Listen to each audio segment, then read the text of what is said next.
Ralph here. Welcome to True Power Trumpet Fitness on this magnificent Monday here in Connecticut. Life is good, campers. Life is good. Anyway, let's get right to it. You saw the thumbnail.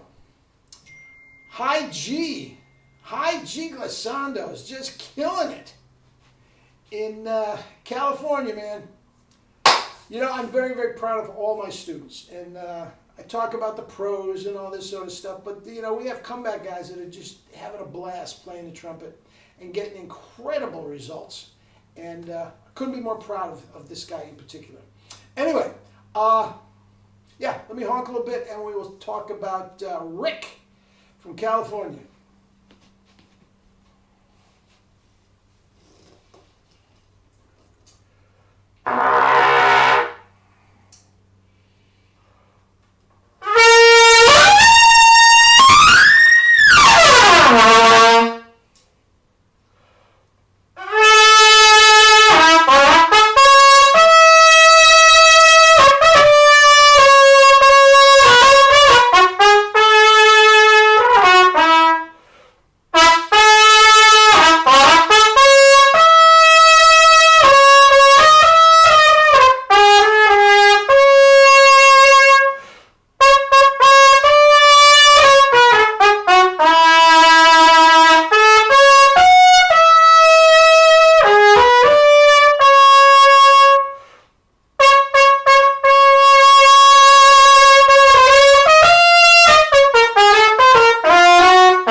Ah, yes.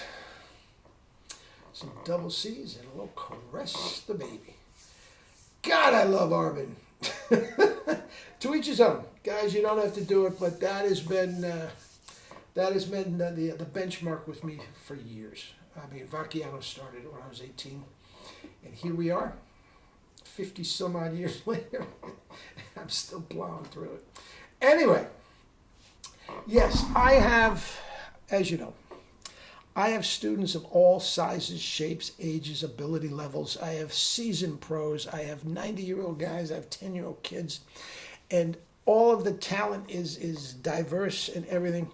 But what I have a lot of, and I'm going to say at least 50% of my students are comeback players.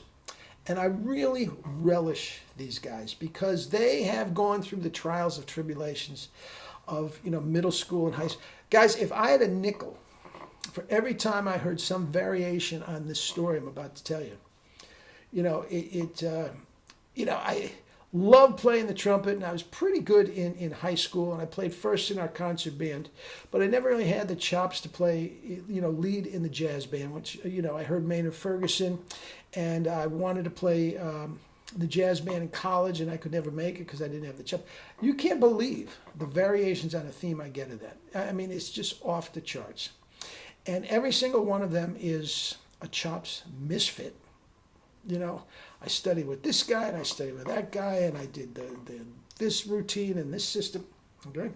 And we start from scratch. Well, Rick, and I'll leave it at that because I don't want any trolls making any more out of this than it is. An amateur player, very, very bright guy, and a tech guy out in California. Okay, very bright, and absolutely. Actually, he is the one that overhauled my my website, which I will let you know about it down the road when I get it all completely straightened out. In my mind, not his. He did his job. I got to get straight with me. But anyway. Plays in a community band, blah, blah, blah, blah. And when I got him, guys, I'm not going to say he couldn't play a note because, I mean, he could play a note, but it wasn't a note that I wanted to hear. It wasn't the tone, power, range, and endurance that we expect from all Jerry's students.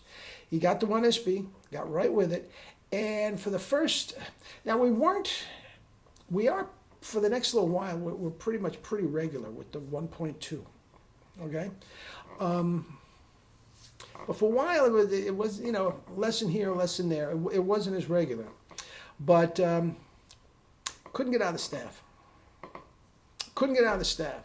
I said, trust me. Just trust me. Just do it. I guarantee you, it will come. It will come.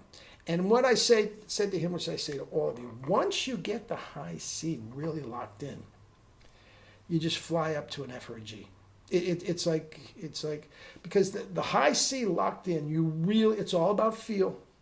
The tone will tell you if you've got a locked in high C or the tone is right and you know what the feel is, you can take it from there. I refer to holding your hand. I'll hold anybody's hand as long as they want to study with me. I just do. But once you get to that point, you can do it yourself. Because all it is from that point, staying in that comfort zone, that happy zone, and just doing it. That's the whole thing to trumpet playing. So anyway, he did that. He was very adamant. He was very good at following directions and all this sort of stuff. And all of a sudden, man, it started to come. It started to come. Now, with all of you, myself included, when you are practicing every single day and you get the minutest little step, it doesn't seem like much. Yeah, okay.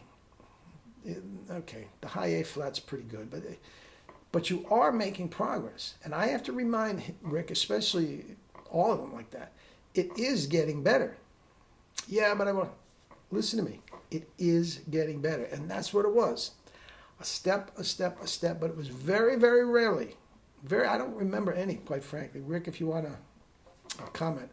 I don't remember one step forward, two steps back. I don't remember that at all. It was just very consistent. All of a sudden, man, the high C's started to come.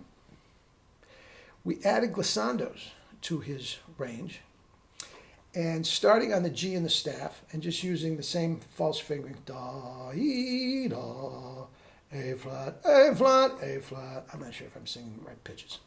But we added those to it, and sure enough, the high C started coming out. We were doing the Clark studies. Clark number 2, number 37, and then up an octave. Number 39, key of G, up an octave. And geez, they started to come. But all the while he kept up with these glissandos. For some reason, they came very, very easily to him. The scales and everything, not so much.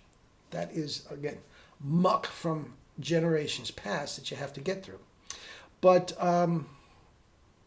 so anyway, it got to a point now where the C's are really, really locked in.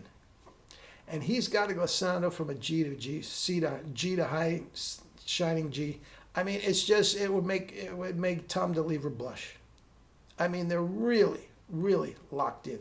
Now, they are not necessarily usable notes. Now, remember, he is an absolute baby as far as musicality goes.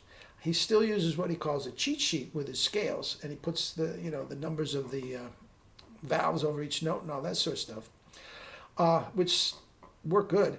But he is doing beautifully in concert band. He's enjoying concert band. He doesn't have to worry about concert band. And guys, that is the thing. That is the thing, especially with amateurs, guys. Guys, if it's not fun, what the hell are we doing? But he is really, really enjoying not only his lessons, but playing again and practicing and trying to push the envelope and all this sort of stuff. And guys, that is available to all of you. When I tell you, Rick, and I'm not going to give you his last name because this is what I'm going to say, it might embarrass him. He is not an advanced musician. He's just not. He's a rank amateur that can play in a community band. And at some point, those chops are going to translate to first chair in that community band quite easily. Quite easily.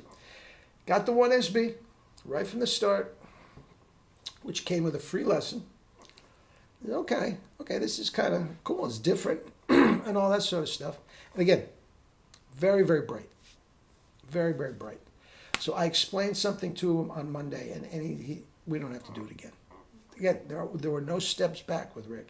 And he was just there was no illusion about him being a great trumpet player. He just knew his chops were at this place, and come heck or high water, he's going to do what I tell him. And guys, if you get the 1SB, you take some lessons and you just flat out, no questions asked, well, I did this back with him, and no. If you just do what I tell you, the chops will come like Rick. Glissando G's, as big as a house. Guaranteed. All right? All right. Anyway. Love eating, drinking fruits and vegetables. Love playing the trumpet. I do. And the world is yours, Chico, and everything in it. Love you all, guys. God bless you. You're the best.